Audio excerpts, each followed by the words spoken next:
Jogão de amanhã entre Flamengo e Botafogo, partida atrasada da 7ª rodada.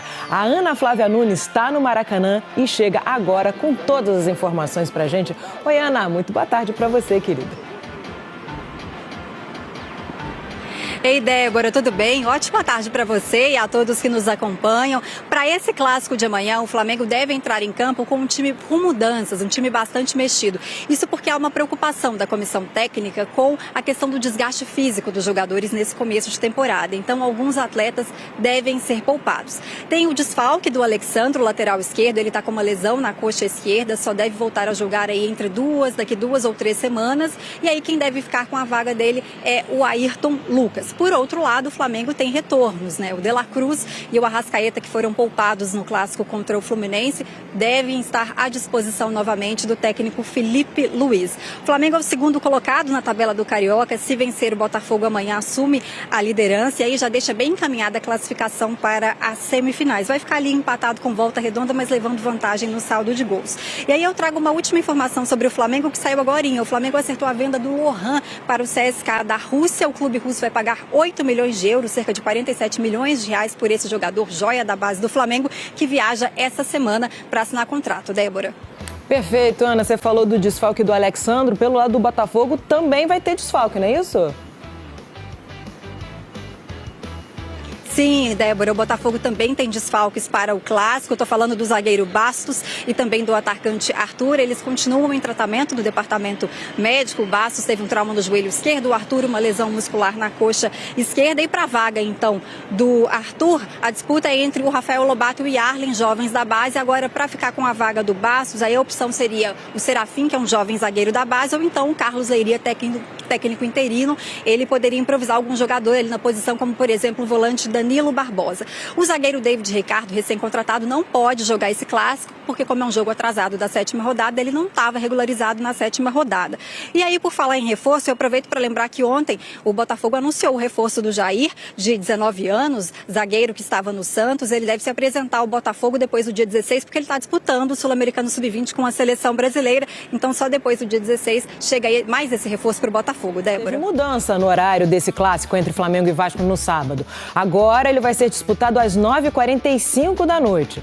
Você vai ver esse jogaço, claro, ao vivo, aqui na tela da Globo, depois de Mania de Você. Já Flamengo e Botafogo, esse é amanhã, no Maracanã. Jogo decisivo pelo Carioca. E o Globo Esporte vai relembrar a história desse cara aqui, ó, o Bugica, atacante que atuou nos 2 clubes na década de 80 e 90. Este é um daqueles casos de heróis improváveis do futebol carioca. Começando pelo apelido inusitado, Bugica. Lembra? Babebi Bugica, Bugica. O nome dele é Marcelo Ribeiro. Bugica era o apelido do pai e ele não sabe a origem.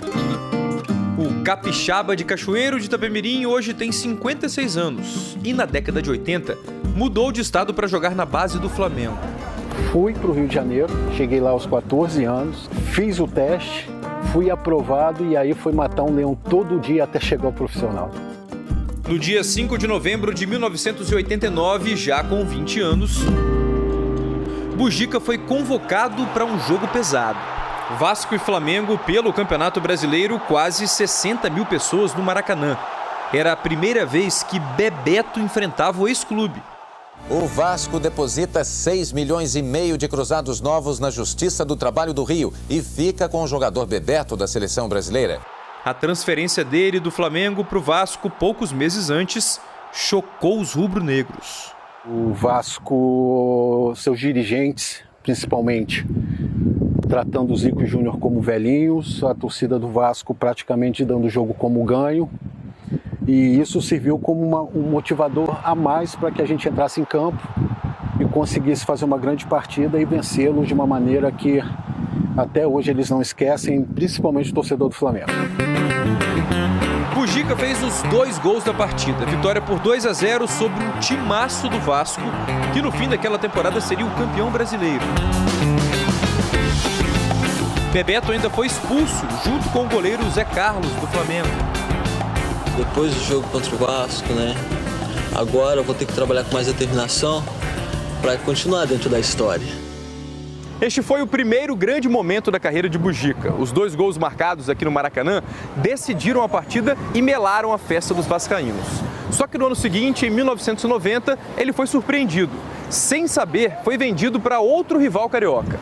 O Botafogo comprou o atacante que começou a defender a equipe muitas vezes em partidas aqui no estádio Caio Martins, em Niterói. Aqui, em 1992, olha a ironia, ele foi carrasco do Flamengo. Foi dia de Bugica, pior pro Mengão, que ficou mal no pedaço, hein? Botafogo e Flamengo se enfrentavam pelo Campeonato Carioca de 92.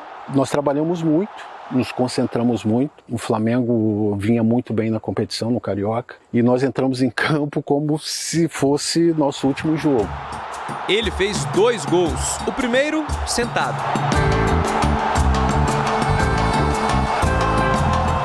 O segundo, num contra-ataque, driblando o goleiro Gilmar. Ainda deu tempo de tomar uma pancada de Júnior Baiano. Júnior descontou para o Flamengo. Final 2-1. Foram os primeiros gols que eu fiz no Flamengo depois que eu saí. Então, assim, marcou muito mesmo, porque também depois eu fui comemorar o aniversário do meu filho. Contra o Flamengo, considerado um dos melhores do país, fazer gol contra eles é sempre muito bom. Comemorar de que forma hoje? Aniversário do meu filho, né, junto com ele e com a minha família. Hoje, Bugica mora em Rio Branco, no Acre. Nunca escondeu o time do coração. É rubro-negro, mas não é ingrato. Vai sempre acomodar com carinho essas 2 histórias no peito. O volante Casemiro, do Manchester United, pode jogar no Flamengo em 2025. De acordo com o jornalista Ekren Konur, o meio-campista de 32 anos interessa ao rubro-negro e uma negociação entre as partes pode ser iniciada nas próximas horas. O contrato do ex-jogador do São Paulo se encerra no Old Trafford em junho de 2026. Recentemente, a ESPN revelou que Casemiro pode ser negociado por empréstimo pelo Manchester United, que estaria disposto a pagar até metade dos salários para liberar o brasileiro. No entanto, a Roma surge como principal interessada no astro. Revelação do São Paulo, Casemiro também já atuou por Real Madrid e Porto. Na carreira, o atleta já conquistou a Copa Sul-Americana, Copa do Rei, Champions League, Supercopa da UEFA, Mundial de Clubes, La Liga, Supercopa da Espanha, Copa da Liga Inglesa e Copa da Inglaterra. Vale ressaltar que a prioridade do Flamengo para a função de Casemiro é Jorginho, volante do Arsenal. O jogador está muito próximo de assinar um pré-contrato com o rubro-negro com validade a partir de junho. O objetivo é que o jogador dispute o Mundial de Clubes na Gávea. Antes de encaminhar o pré-contrato com Jorginho, do Arsenal, o Flamengo fez contato com Casemiro. O técnico Felipe Luiz gosta muito do futebol do volante, que não terá vida longa no Manchester United. No contato com Casemiro, o rubro-negro quis entender as condições de uma eventual saída. O United aceita emprestar Casemiro sem custos e ajudando com parte dos salários. Ainda assim, a operação é das mais caras. Tudo porque o ex-São Paulino ganha acima de 9 milhões de reais por mês. Ele está entre os 10 jogadores mais bem pagos da Premier League. Tio de Lucas Paquetá, Bruno Tolentino Coelho deve ser indiciado pela CPL da manipulação de jogos e apostas esportivas, que está sendo realizada no Senado. O parente do atleta é investigado por supostamente manipular partidas do campeonato inglês e espanhol. O senador Romário, que é o relator da CPL das apostas, justifica o indiciamento do tio de Paquetá com base no artigo 199 da Lei Geral do Esporte. No trecho, o cidadão que dar ou prometer vantagem com o fim de alterar o resultado de uma competição esportiva precisa ser investigado. Sendo assim, caso comprovado, punido entre 2 e 6 anos de prisão. Tratamento de infecções oportunistas de Paquetá já foi ouvido pelos parlamentares. É importante lembrar que os parlamentares receberam o tio de Lucas Paquetá em outubro de 2024. Na ocasião, os políticos perguntaram sobre a combinação de apostas envolvendo Luiz Henrique, ex-Botafogo, e o ex-atleta do Flamengo, Bruno Tolentino Coelho. No entanto, não se pronunciou na frente dos parlamentares. O parente de Paquetá também não comentou sobre a transferência bancária feita para Luiz Henrique, que levou o cartão amarelo em jogo do Campeonato Espanhol pelo Betis ESP. Flamengo de olho em Paquetá além de Bruno Tolentino. Paquetá também é investigado por suposta manipulação de resultados com apostas esportivas.